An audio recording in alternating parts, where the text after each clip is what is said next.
This is Scorpion here with SC from Revolution Entertainment. Yes, yes. And this is another 5 questions in 7 minutes.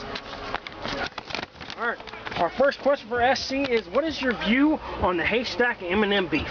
Man, honestly, I think the whole ordeal is personally probably a big misunderstanding. It's probably blown way farther out of proportion than it really deserves to be blown to. There's plenty of money for everybody. I don't understand why 2 grown men who are both successful in their own careers can't realize there's plenty of money for both of them to get and just go get it. But, you know, there's probably more to the situation than I personally know about, but to each is their own, and we'll see how it all pans out. These guys just need to remember that it's business. Alright, question number 2. Would you call it beef between you and Buckshot? Or would you call it a misunderstanding? I think it started off as a misunderstanding. I think there was things that probably, issues that involved people's egos that didn't really play out the way that they hoped for it to. And, it started as a misunderstanding. I think some things were said by certain individuals that they probably looking back, they wouldn't have said, but, you know, bygones are bygones. And over the course of the time, I've learned to not let petty little things like that get to me anymore, but at the same point, it's... I mean, it started with, what, his name wasn't high enough on the CD? That's, from my understanding, that's kind of the issue. From what I've led to been told, that was part of the issue. Some of the other issues were some issues he had, I guess, with people that he felt owed him respect. I don't really know. He was heated when I did that little diss verse on him. Get off my nut track. Well, I'm looking at before that. Oh, before about that? Because then he was pissed at you for letting that on the album. Letting that happen.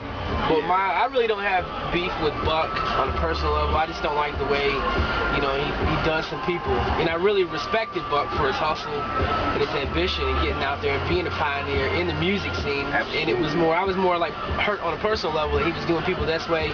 And I really looked up to him, and he really inspired me. I can relate, because I looked up to him a lot. Because I was trying to get that collab done, and I still haven't got it done 5 years later. He was always a great guy. We call and talk and, cut it up for hours on the phone and trade ideals. But just, he's just done some shady stuff. I really like to respect him. Alright, the third question is, who are some of the producers on The Strange Revolt? All the production, 90% of the production credit on Strange Revolt goes to C. Uno. Really? I didn't know you produce beats. Well, I shop around. One of the things about production is a commonly misunderstood category. It's not just making beats. Yeah. A producer's a guy that takes a song from start to finish and all the steps in between. Yeah. The guy that does the beat he's part of the production process, but he's arranging the track. There's a hell of a lot more to production than anybody ever really gives it credit for. Everybody thinks a guy just sits down and makes a beat and it's over. Well, beats make hot songs, but if you don't have somebody making those beats and making sure that the lyrics that get put to those beats is right, you're just wasting your time and spending like mastering it, putting it on the beat. Mastering it, just having those ideas while somebody's in the vocal booth, while, hey, you need to come back and add these ad-libs, or man, it would be hot if you had this effect, or, just every little possible thing that can happen in there. Yeah. The days of doing songs that were 15 to 20 minutes, in and out of the booth. I'll tell you pretty much how this, the genesis of the project, how it started. You're gonna laugh, but after before the Revolt, we just kind of, it went off really good, did really well. I was in Cherokee, and I was doing a little family thing, doing my 9 to 5, was, making really good money. Married, had a little baby, and when I found out my wife was pregnant, that's when it kind of snapped in me, the hustle and the ambition. It was I really need to get out here and do this. I gotta get out here and do this, because I feel like I'm ready for that, that next level, taking me to to the next level. And it was crazy because when I, when I started writing, it was just nuts. I'm listening to a beat, and I'm just catching these hooks, and I'm recording the songs, and I'm thinking that I'm getting lucky. But as each track comes, I'm like, dude, this isn't luck. This was meant to be, Feel that. Mm-hmm. Okay, on to question number 4.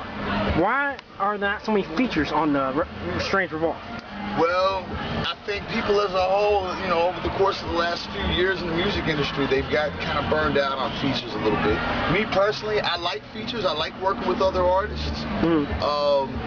But this time around, it wasn't so much that we needed features. We didn't feel that we needed features. We didn't think that we didn't need them or want them. We just, we had our own ideas. We had our own tracks. We had our own direction. And we didn't really want to steer too far off that path. We had talked about it at first, actually, getting some features. But, when we started doing the music, like, dude, we don't need anybody else to sell our CDs. True. And that's basically what you're doing when you're getting a feature.